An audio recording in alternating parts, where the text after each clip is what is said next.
Chỉ cần vài cái nhấp chuột, chị Hà tìm ngay được hàng loạt địa chỉ trên mạng bán vé máy bay giá rẻ cho cả nhà đi Phú Quốc.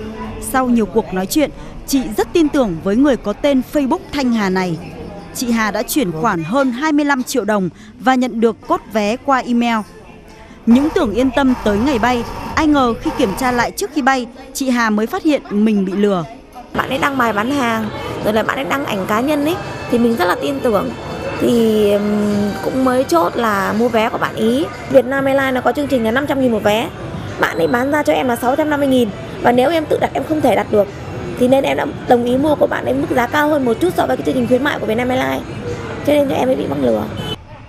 Một chiêu thức lừa đảo khác là xác nhận đặt chỗ trong 24 giờ chờ thanh toán.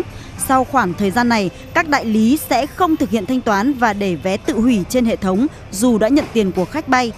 Thực chất, khách hàng chỉ được nhận mã đặt chỗ ảo.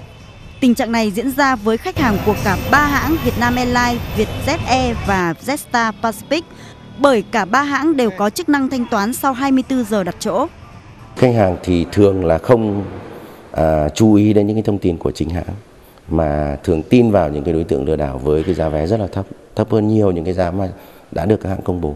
Triển khai những cái giải pháp là rà soát, đánh giá tình hình để mà kịp thời phát hiện những cái hiện tượng bất thường nếu có liên quan đến đặt chỗ và xuất vé. Và chúng tôi cũng rất là tích cực phối hợp với các cơ quan chức năng để mà kịp thời điều tra làm rõ những cái biểu hiện nghi vấn và có những cái xử lý thích đáng nếu mà có những cái hiện tượng này.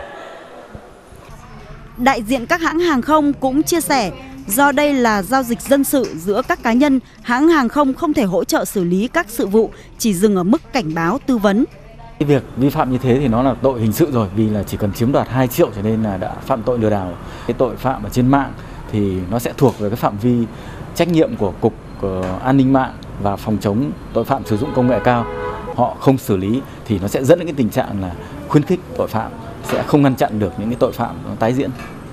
Chính vì sự buông lỏng xử lý nên loại tội phạm này vẫn tái diễn nhiều năm nay. Những trang Facebook như Thanh Hà vẫn luôn mở cửa mời khách, cho dù các nạn nhân cho biết có không ít người đã sập bẫy và mất đi cả trăm triệu đồng.